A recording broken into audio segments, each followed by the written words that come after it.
Broadcasting from the business capital of the world, this is the Podcast Business News Network.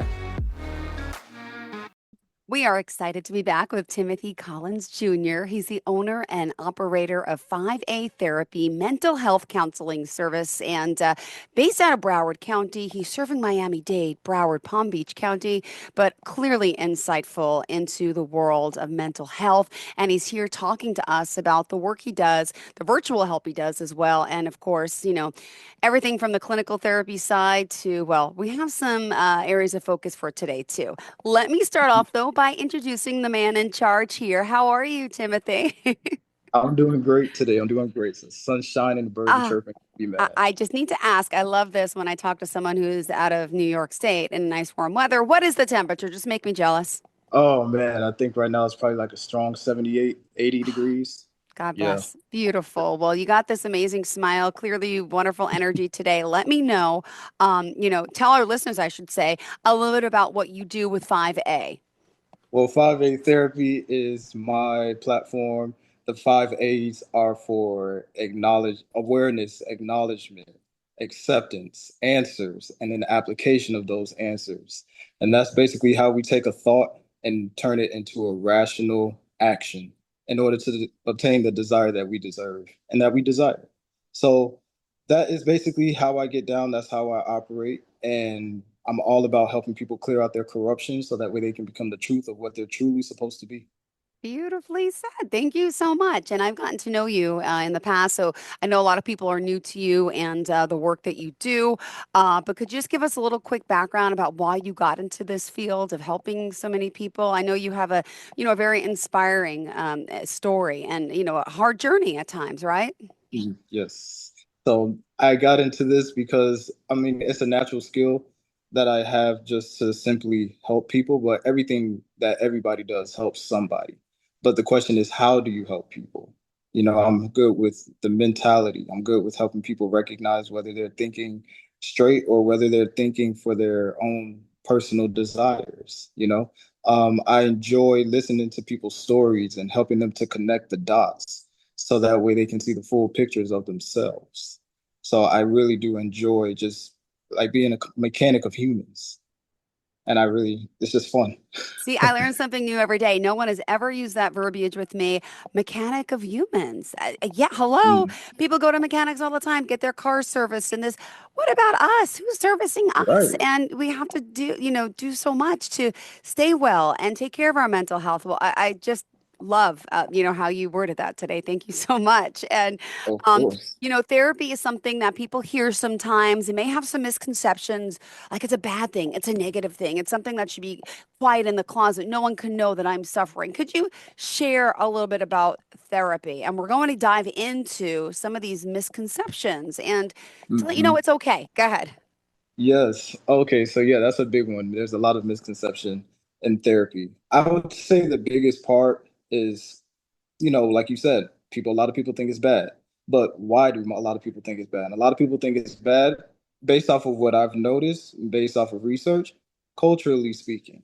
So culture is a big part of whether you believe in therapy or not believe in therapy. Of course, therapy started in Europe. So Europeans are always down for therapy.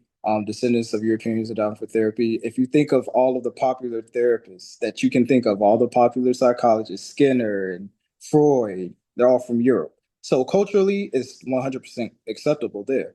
And then you have a lot of other places based off of, geographical location, Asia, whether it be Africa, whether it be America. There's different versions of therapy. There's a lot of cultures that will go to church and they'll pray to God. To them, that's their therapy. There are a lot of people who have a lot of different spiritual systems. That's their therapy. So sometimes engaging just in spiritualism is part of why people engage in therapy the way they do it. But the typical way, most people are like, oh, if you go, you're mad. You're crazy. You're not doing something correctly. But in reality, you're not mad. You may feel a little crazy, but there is something that you may not be doing correctly. And the beautiful part about therapy is that there are people who are trained to help you recognize that, to therapeutically and nurturingly, yet still accurately point that out because you can't fix a problem until you recognize that it's a problem. Other than that, you're just simply engaging in all the cognitive distortions, all of your defense mechanisms. Oh, they're abundant, super abundant. But once you start to accept the truth, regardless of that truth, you just get this sense of relief that I finally got it out of my system. Well, when you get it out of your system, how does it feel? Amazing, right? And Timothy Collins joining us again. Okay. So we I, finally got, hi, I'm back. I lost you for a second there. I was having a conversation with myself. It's okay. We got to get your camera back on. Hold on. Here we go. Here we Here go. we go. So I missed probably the last few minutes, a minute or so of what you said. Could you just rewind a drop? Yeah, it's just overall, it's just the access of whether you can how you perceive therapy. You get this sense of relief once you get that truth out, and no matter where you're from, like that's the biggest part. A lot of us hold on to a lot of grudges, a lot of negativity, things that have happened in the past that we just don't want to let go of. Because if we let go of it, then that other person wins, right? So we hold on to it. But when in reality, you're the one being hurt. You're the one not sleeping at night. It's like a rock in your heart. Mm-hmm. Like why hold on to it? Everybody can experience that. Everybody has a story with that. But if you say, "Hey, go talk to a therapist," it's not that serious. So that's part of the misconception that you have to be mad or crazy or you have to have a serious mental illness in order to engage in therapy, and that's not the case. Most people who come to therapy are just like you and me, just regular people trying to get their lives together or trying to get a handle on something that's kind of just been kicking their butt their entire life. Oh, beautifully said. Thank you so much for sharing this and diving deeper into talking about therapy. If you are just tuning in, 5A Therapy here, we're joined by Timothy Collins. And, this is a great show today because as mental health, wellness, and, what he does with counseling, there's a lot of good to come out of this. And there's some, people might say, well, there's some advantages of therapy, but there's also disadvantages. There's everyone's personal experience with it. But we're also going to Yeah. dive into the truth about major mental health illnesses as well. But let's continue with the misconceptions of therapy. Timothy, what else did you want to elaborate on for now? Well, we can go into the disadvantages and advantages. Why not? Go So, for it. which one would you want to hear first? Disadvantages or advantages? You tell me. Advantages. Advantages. Well, the advantages of going to therapy. One, you have somebody that you can talk to Yeah. for basically an entire hour that's going to listen to you without interrupting you. If you literally tell them, "Hey, I just want to Yep. talk. Don't say anything, don't interrupt. I just want to get it all off my chest." They're just going to go ahead, your turn. And that's it. So that's probably the biggest perk. You actually get someone who listens to you. Two, if they're that good, you can have someone who actually understands you, someone who can connect those dots to have you like, yeah, that's true. Oh, I didn't think about it like that. Huh. Right. The best moment, those eureka moments are amazing. Three, you may figure something out that you didn't realize your entire life. I've worked with clients in their 30s and 40s and 50s, and I would say something or just connect a dot, and they're just like, so you mean to tell me that this has been happening this for decades because of this one little thing? Yep. Mm-hmm. And then they're just like, wow. Some of them get really happy. Some of them just have that sense of relief. I've had people cry because they just feel like they did it wrong all these years. And it's like, you know what? Even if you did it wrong all these years, you're here, so you can do it right. So Right. that's what matters, where you are right now. So validating those situations definitely make therapy all the best. And sometimes some people will get this feeling of like, oh, we're friends and whatnot. So Mm-hmm. it's up to the therapist to keep that boundary of saying, hey, I'm your therapist. I'm simply friend Lee, right? So I'm just a friendly therapist, but still having the therapist. So that way you can keep that rapport. Because the minute you start to blur the lines, that's where things can turn into the disadvantages. But right now, the advantages, honestly, it's just having people to listen to you, having somebody that's gonna understand you, having somebody that's not gonna judge you or minimize you or invalidate you. Hopefully, they're good therapists and they don't do any of that stuff. but Right? Well, but at the same time, I would say that's the biggest one. amazing. And now, is there disadvantages? Really? This said, I mean, that's a really good question. I like the way you phrased that I'm one. like, I don't even know if I, there I, are, because I know we're talking about both, but I don't know what to say about disadvantages. What, I would how guess the could, disadvantage of therapy, I guess if you're from that of that culture, it could look like a stigma. So you'll want to keep it on the hush hush and not want. I've had clients tell me, "Don't tell anybody I'm in therapy." I was like, "Well, legally I can't, so you're safe. yeah, right. Ethically I won't, so you're safe." But yeah, I think the biggest disadvantage of going to therapy may just simply be having a bad therapist. There are a Ah, lot of yeah, there are a lot of therapists that are trying to still fix themselves based off of what they went through. mm-hmm. So they may actually project that onto you. There are actually shows like that. I was watching a show on Apple TV called The Shrink Next Door. Oh my Oh, goodness. Oh, if you've never seen it, watch it. It'll annoy you, but that's how good it okay. is.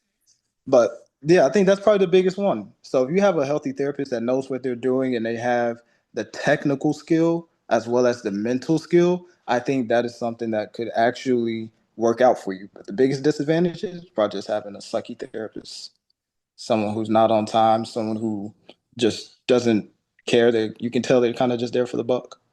Awesome. Thank you for Yeah. that. And it's insightful to know, people are just tuning in. Timothy is here from 5A Therapy, and you're serving now. I know the Broward County, Palm Beach County, Miami-Dade County. And by the way, your work here in the mental health field, you're doing this through virtual telehealth or in person as well. Just curious. Majority virtually, simply Yep. because I'll have people who want to work with me, but they may not be in the city, or people who do want to work with me, but it's more convenient. So mostly virtually. However, if you're in the city that I live in, we can work something out in person. Great. And license in just Florida. Is that how it works? Just want to make sure. Yes. Okay. Licensed in Florida, so when it comes to insurances, I can only take Florida insurance. However, I'm licensed to work with anybody that is within my scope of service if they're willing to pay out of pocket. Beautiful. Thank you. And let's talk about some, therapy and maybe some of your personal experiences with it, if you don't mind sharing. But it's always good to hear, what yourself or your clients, without using their name, of course, but some of the Mhm. things that people have been saying, what they've gone through, and how they end up leaving a new, eventually a new, an amazing, person with new self-confidence, new. I know I've heard some good testimonials and I want to hear some more about some personal experiences, if you don't mind. Yes. Okay. Well, I've had one personal experience with therapy. I was in college and I have recently broken up with my college sweetheart. However, we still live together at that point. Oh, So I'm trying to figure out what am I going to do. yeah. So I go to therapy, 10 free T for 10 free sessions. So now I'm trying to figure out where to go next. So long story short, she said one thing. She wasn't intentionally trying to say it, but she said one thing that still sticks with me to this day. Just focus on what you can control. So, focusing on what I can control is the biggest thing that I still focus on. So, in therapy, we would call that mindfulness, just being present in the moment. But we have to focus on what we can't control. And once you realize what's in your locus of control, that's when life gets a lot easier. It gets way more efficient, it gets way more effective. Now you can actually sit back and say, this is what I can handle, I'll handle this. This is what I cannot handle, somebody else will handle it.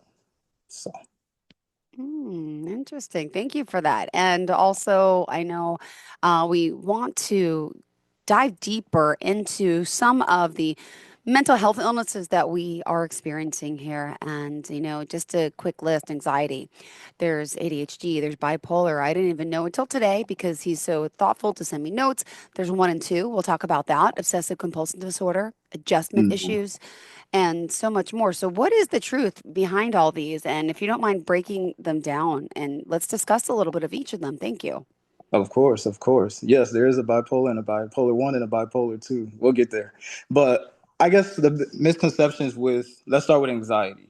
I'm an anxiety specialist. So at the same time, one of the biggest things that I've noticed about anxiety is that the biggest misconception is that most people think it's just mental. People just think you can just think about something else and it'll just calm you down. The problem with that is it's not just mental. Anxiety is also neurological Mm-hmm. and it's connected to your endocrine system. It's Oh, connected to your hormones. So when you oh, start to get anxious, basically you feel like this on the inside, just shaky, shaky, shaky. But that in itself is disorganized electricity. It doesn't know where to go. So it's trying to figure out which way to go. And then your endocrine system does this thing where it drops this little dose of adrenaline in there. Because now you're like, okay, we're braced, but we don't know what we're braced for, but we're ready for something. So now you just have all this electrified adrenaline flowing through your body with nowhere to go. So that's not something you can just think away. So there are attributes and neurological pathways that you go through in order to reconfigure and recondition your brain into thinking, hey, when I do have this reaction, yeah. I can't control the reaction. You can't control the action, but you control your reaction. So when this happens and I'm triggered, what am I going to do next? Because whatever I do next, that's what my brain is going to define as normal. So Yeah. being very careful about that one. So that's the biggest one there. And that's where reconditioning comes into play. It's challenging, but it's fun. At least for me, it is.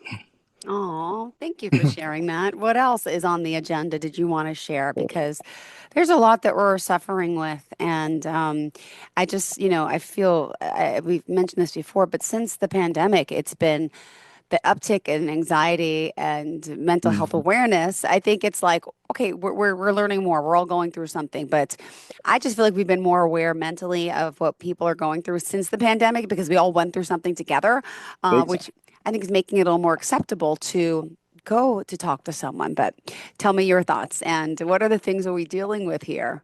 Yeah, I mean, it definitely has increased our awareness. I think it Yeah. made a lot of us a little bit more, compassionate to the next man because, COVID hit a lot of people died, things of that nature. So I think it just makes us a little bit more compassionate. I know a lot of people have tightened up on their hygiene, keeping their distance, making sure they're washing their hands, making sure that they're staying healthy, eating a little better. Of course, you have some people who are still a little bit more anxious because of Yeah. COVID. So now they want to try to keep everybody away. They're very particular about who comes around. Some people won't even like go outside for too long because they think it's still in the air. But that's just how someone's thinking.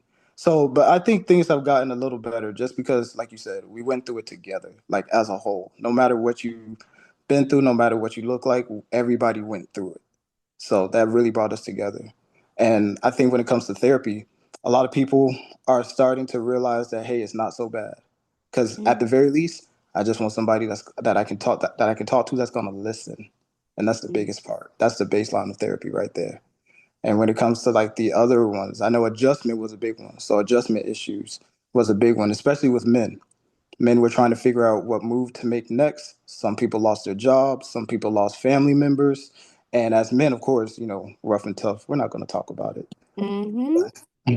But it comes down to saying, hey, even if I have one person that I can feel comfortable with, just Yeah. express myself, that goes a long way because catharsis is what Yeah. a lot of people are looking for. And catharsis is simply the process of getting it off your chest. You know, that person that's just talking, talking, talking. And you give them a solution. They're like, yeah, but, and they just keep talking, talking, talking. Solution. Yeah, but, so talking, talking, talk. That's somebody that's just looking for catharsis. They just want to get it off their chest. Wow. So at the very least, I think that's a skill everybody can just engage in, just listening. Just let Mm-hmm. them talk. It won't hurt. Any other can I say like we can dive into the bipolar to obsessive OCD disorders. How do we even know we have these, right? You go see someone, you talk to someone and you feel Oof. like, right, and then it's, yeah, like, do we have to see, okay, how do I say this, as a mental health professional, right? Do we do we have to go to a doctor first to get a diagnosis to start talking to you? Do you know what I'm saying? Or, how does that part work? Because, you don't Yeah. want to misdiagnose someone. So do you recommend if they're worried about, do they need to see I don't even know what it is. I'm sorry, a psychologist or a psychiatrist, or who do they see first?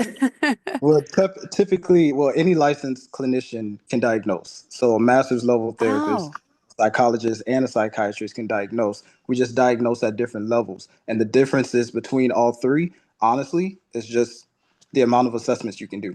Psychiatrists can do the most assessments, psychologists, and they can give medication. Psychologists can do assessments, and mental health therapists can do, I believe there are two assessments that we can do. But other than that, the modality is the same. You go to the licensed clinician, you let them know what's going on. After about within 30 days of, well, you let them know what's going on. If it's a good fit, then they can send you an intake form. That intake form is just basically information, demographics, what's your problem, why are you here, XYZ insurances. Then you turn that in. You start your first session. Within that first session, you just talk about what's going on, the primary points, principal points. And within 30 days, a treatment plan gets developed. And within that 30 days, if you have a diagnosis, you are told what that diagnosis is. And we use our DSM book in order to make that determination. wow. Wow.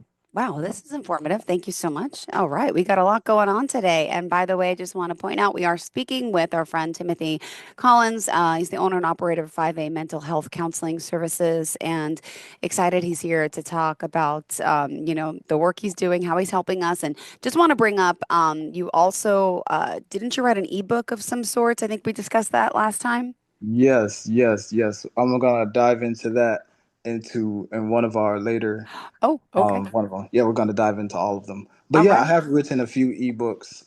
They're on my website, 5atherapy.com, and they are based off of I have one series that I started back when I was homeless, and it's called Discover Cognition. Mm, And it's literally dis dash cover cognition. And the reason as to why it's specifically spelled out that way is because our proper way of thinking, original sense is what I call it. You yeah. know the phrase common sense isn't so common. Mm-hmm. Right. So I call it original sense. So our original sense, our original way of thinking properly is covered. And it's covered by society, it's covered by other people telling us what to think, it's covered by what we think other people are going to think, it's covered Mm-hmm. by our own corruptions and distortions. Yep. So we need to discover it. So that way we can start thinking properly. So that way we can start getting the results that we truly do want. That's what Aw, I'm all about. beautifully said. Thank you so much. And how did you want to leave off for everyone today to add to our conversation? I just, we have 3 minutes left in the show. I just want to make sure we're getting everything that we need to talk about today. Of course, of course. Well, I will say this for you, Jill. Bipolar 1 is when you have the one symptom of manic stage. And bipolar 2 is when you have two symptoms of manic and depressive stage. Wait, That's the what can you difference. can you break down what manic really is? Manic is basically when you go into a hyperfixated mode and you just have, in layman's terms, you just have a lot of energy and you just tend to focus that energy into something. Maybe you excessively clean. Maybe you go excessively shopping. Maybe you are I just mean, really hype. I've had clients where she just drew for days or ah, just hours at a time. So that's a manic state. And the depressive state is a complete opposite. You're not doing anything. You don't feel the need to do anything. You're just moving slow. Your body is just completely depressed.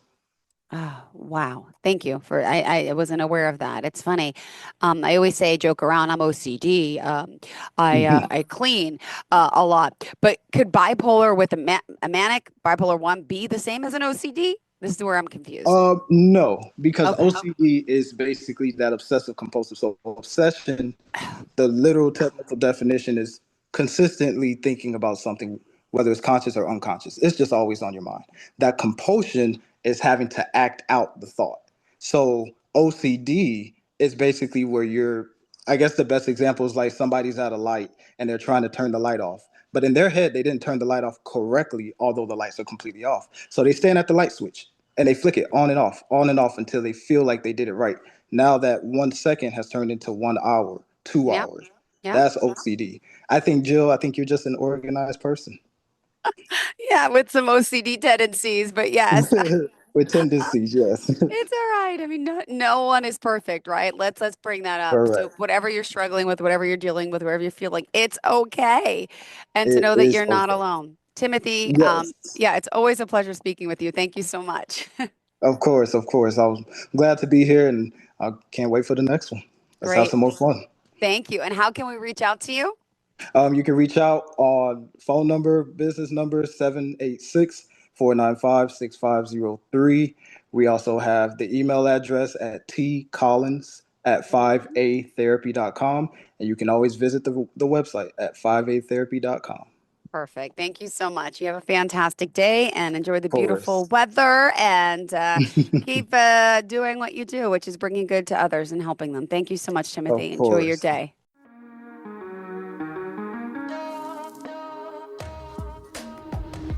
Broadcasting from the business capital of the world, this is the Podcast Business News Network.